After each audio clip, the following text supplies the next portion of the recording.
Okay, this segment is all about comfort food. Home economist and cookbook author Emily Richards joins us now with her take on 3 classics. And you're making something, you're going to explain to me. You're making a roux, and, yes. And I think it's just the name of it. It's so intimidating. It's I'm French. like, I don't know how to make it.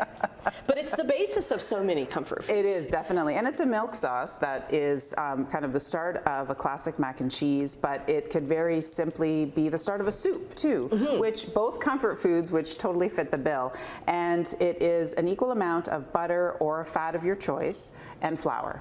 So you melt the butter in this case, add the same amount of flour, stir it together so it'll create a paste, and then add milk. Now, if you want to speed things up, you can warm the milk a little bit, but you don't have to worry about it. And how much milk? Is it an equal amount of milk to all of that? For this amount of sauce, I'm using 2 tablespoons of butter, 2 tablespoons of flour, and 2 cups of milk. So for every cup of milk, I'm using a tablespoon. Okay. Exactly. All right. And then a whole bunch of cheese. A lot of cheese. Okay. So if you have like cheese boards, you know, that you've gathered all the cheese from the holidays and you've tucked it in the freezer, this is a great time to use it. This is a good time to clean that out. Okay. So once it's melted, you added your milk, it's going to start to thicken a bit, but we don't want it super, super thick because we're going to add 4 cheeses to it. Okay.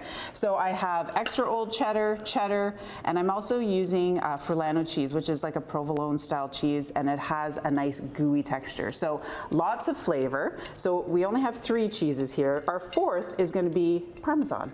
Oh, okay. Because it just has a nice little kick to it, and if you want a bigger flavor in your cheese sauce, you can use the bigger cheeses like Stilton or Gorgonzola.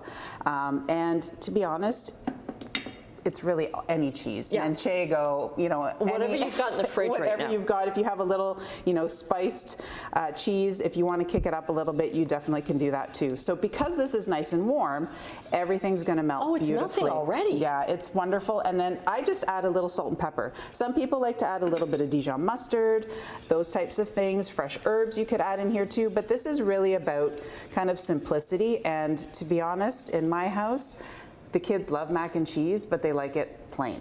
Okay. So that's why I kind of, you know, they're hoping for leftovers today and that. Oh yeah, good luck, kids. You've got a newsroom crew here to feed.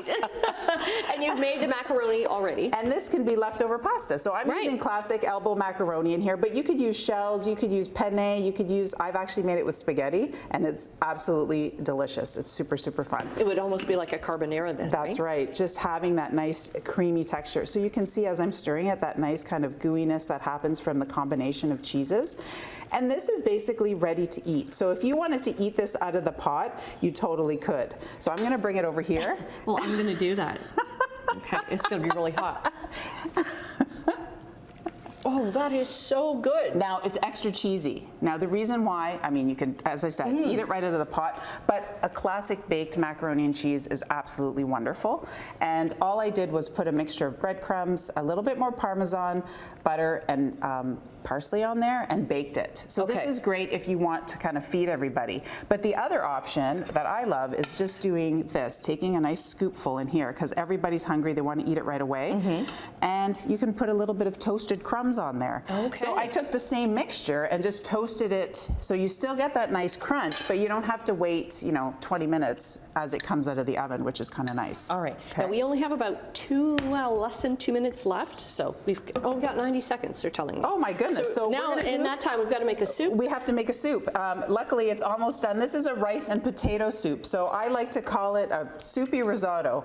And that just cooks for about 15 minutes, and then I just like to finish it off with some freshness, a little bit of tomato and parsley and some Parmesan cheese. So the combination of rice and potatoes is just absolutely comforting. So I'm going to scoop up a bowl for you here. And this is something, again, if you have leftovers, it gets a little bit thicker so that you actually have risotto the next day as opposed to a little bit of a risotto soup. And it's really about that combination of carbs, that little bit of tender rice and the potatoes. This is so good. So if you're just even making pasta sometimes, like a short pasta, and you want to throw some potatoes in the water while the pasta's cooking, It Oh, is such a comfort. I grew so up good. eating like that, and I absolutely love It's it. got a nice little kick to it. Okay, and briefly explain what you've done here. Well, this is Singapore noodles, so a lot of people comfort food takeout, but you can make it at home. And this Okay. is fabulous because it does have noodles in it, which are so comforting and warm.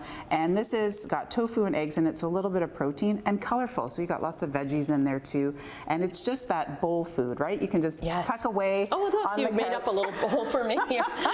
Wrap I'm a really blanket loving this around segment. you, and then have the fireplace on, whether it's on TV or a real fireplace, and then just enjoy the comfort of it. This is about kind of just that classic being warm and cozy with the food, and it's simple. It doesn't have to be complicated because you want to make this and get cozy. Right. So delicious. Where can we get the recipes? Emily Richards Cooks. I'll post everything there. It's all so good. Thank you. Thanks, Annette.